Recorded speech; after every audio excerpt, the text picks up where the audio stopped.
ఎందుకంటే మల్లన్న మాట్లాడిన తర్వాత ఎందుకంటే మీ మేడ్చల్ అంటేనే మాస్ అలా మల్లన్న మరీ మాస్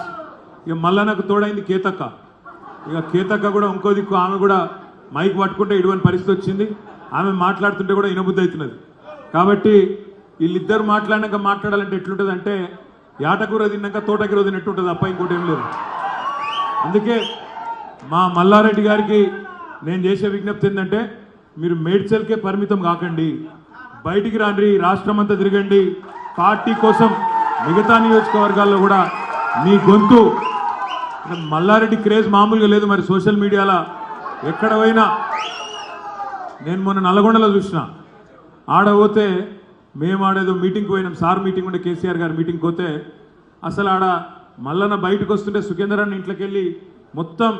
మీడియా వాళ్ళు పిల్లలు వాళ్ళు వీళ్ళు మాట్లాడతావా కాదన్నా నన్ను అనుగదొక్కురన్నా నన్ను తిప్పుతలేరన్నా నన్ను అచ్చా తిప్పుతలేరు తొక్కుతుర్రు అంటుండు అన్నా నీకు సోషల్ మీడియాలో నీకు తిరుగులేదు సోషల్ మీడియా ద్వారా మల్లారెడ్డి గారు ఇప్పటికీ అందరికి దగ్గరైండు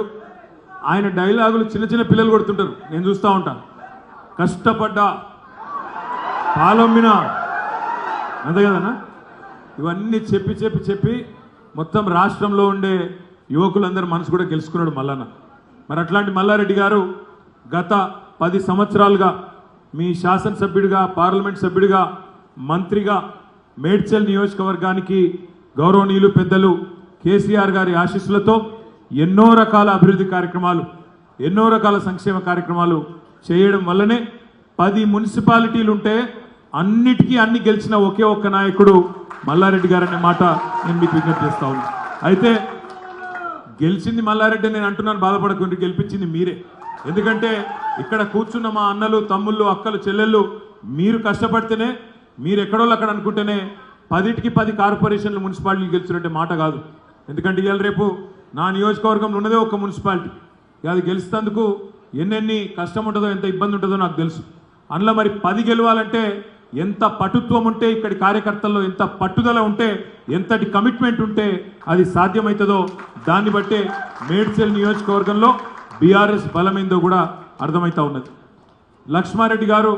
మంచి వ్యక్తి గత 25 సంవత్సరాలుగా సామాజిక సేవా కార్యక్రమాల్లో ఏ రాజకీయ పార్టీలో ఉన్నా ప్రజలతోని కలిసి మెలిసి ఉప్పల్ నియోజకవర్గం నుంచి పనిచేస్తున్న నాయకుడు రాగిడి లక్ష్మారెడ్డి గారు వారిని గమనించి ప్రోత్సహించాలే బాగా బ్రహ్మాండంగా ఆయనకి సేవా గుణం ఉన్నది మంచి సేవ చేసే ఆలోచనలు ఉండడన్న ఉద్దేశంతో మన పెద్దలు కేసీఆర్ గారు వారిని పిలిచి ఆశీర్వదించి పార్లమెంట్ అభ్యర్థిగా ప్రకటించడం జరిగింది ఇవాళ మల్కాజ్గిరి పార్లమెంట్లో మన పోటీ కాంగ్రెస్తో లేదు ఇప్పుడే వారే అన్నారు మీకు కూడా తెలుసు కాంగ్రెస్ అభ్యర్థి ఇవాళ కేవలం ఒక డమ్మీ అభ్యర్థిని మన ప్రాంతంతో సంబంధం లేని అభ్యర్థిని కాంగ్రెస్ పార్టీకి మొన్ననే వచ్చి చేరిన అభ్యర్థిని ఒక డమ్మీ అభ్యర్థిని తీసుకొని వచ్చి ఇవాళ మల్కాజ్గిరిలో చేవెళ్లలో రిజెక్ట్ చేస్తే ఇక్కడ తీసుకొచ్చి బలవంతంగా మల్కాజ్గిరి మీద రుద్దే ప్రయత్నం చేస్తూ ఉన్నారు ఇక్కడ మన పోటీ భారతీయ జనతా పార్టీతోనే ఉంటుంది మీకు తెలుసు నాకు తెలుసు అది పోటీ మనది ఇక్కడ నిల్చున్న భారతీయ జనతా పార్టీ అభ్యర్థితోనే ఉంటుంది కానీ మిత్రులారా నేను మిమ్మల్ని ఒకటే కోరుతున్నా అన్నదమ్ములారా ఒకటే ఆలోచించమని కోరుతున్నా ఏం చెప్తున్నారు ఇవాళ బీజేపీ వాళ్ళు ఏమున్నది చెప్తందుకు 10 ఏళ్ళు నరేంద్ర మోడీ గారు భారతదేశానికి నాయకత్వం వహించిండు ప్రధానమంత్రిగా 10 ఏళ్ల పాటు అప్రతిహతంగా కొనసాగే అవకాశం ఆయనకు వచ్చింది అదే 10 ఏళ్లలో ఇక్కడ కేసీఆర్ గారు ముఖ్యమంత్రిగా ఉన్నారు ఇలా కేసీఆర్ గారు ఏం చేసిండు మేడ్చల్లో కేసీఆర్ గారు ఏం చేసిండు మల్కాజ్గిరి పార్లమెంట్లో అంటే ఒక్కొక్క ఊరికి ఒక్కొక్క గల్లీకి తీసుకొని పోతే అక్కడ మనం చూపెట్టే కార్యక్రమాలు ఎన్నో ఉన్నాయి ప్రతి కుటుంబానికి ఏదో ఒక రకమైన లాభం